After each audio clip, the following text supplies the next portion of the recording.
അതുപോലെ തന്നെ സാർ നമ്മളിപ്പം മുമ്പ് നമ്മൾ പറഞ്ഞു ഈ കട്ടപ്പന ഒരു ടൂറിസം ഹബ്ബായി മാറിയിട്ടുണ്ട് എല്ലായിടത്തിലും. ഇപ്പം വാഗമണിലേക്കാണെങ്കിലും മൂന്നാറിലേക്കും എല്ലായിടത്തേക്കും പോകുന്ന ഒരു ആളുകൾ താമസിക്കുന്ന ഒരു ടൂറിസം ഹബ്ബായി മാറി. സാർ മുമ്പ് സൂചിപ്പിച്ചു.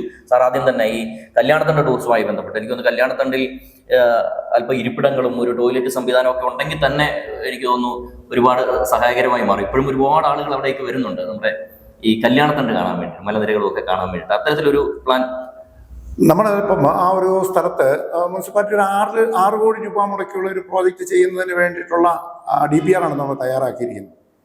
അപ്പോൾ അതിൽ അവിടെ ഒരു വാച്ച് ടവർ, ആ വാച്ച് ടവർ വന്നു കഴിഞ്ഞാൽ ശരിക്കും പറഞ്ഞാൽ നമുക്ക് അങ്ങ് മൂന്നാർ വരെയുള്ള ഒരു ഭാഗങ്ങൾ നമുക്ക് അവിടെ നമ്മുടെ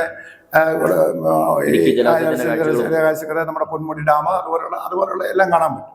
അതങ്ങ് കുട്ടിക്കാനം വരെ നമുക്ക് ഇവിടെ നിന്ന് അങ്ങ് കാണാൻ കഴിയും. നല്ലൊരു ഒരു 360 ഡിഗ്രിയിലും നമുക്ക് കാഴ്ച കാണാൻ കഴിയത്തക്ക നിലയിലുള്ള ആ ഒരു വാച്ച് ടവർ നമുക്കവിടെ. പിന്നെ അവിടെ ഉള്ള ഒരു കാര്യം എന്ന് പറയുന്നത്, അവിടെ നമുക്ക് ആ ഒരു ഇപ്പോൾ ഉള്ള ആ മലയുടെ ആ ഒരു ഷേപ്പിനൊന്നും യാതൊരു വ്യത്യാസവും വരുത്താൻ പാടില്ല.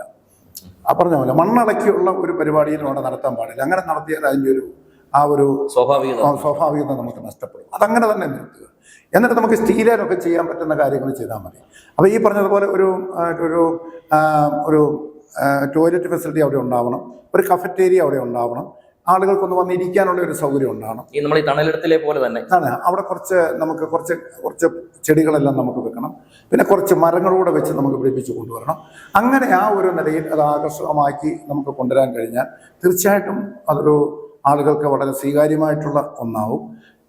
ഒരു പക്ഷേ കാൽവരി മൗണ്ടിൽ വരുന്നതിനേക്കാൾ കൂടുതൽ ആളുകൾ കല്യാണത്തിലേക്ക് വന്നെന്ന് വരാം.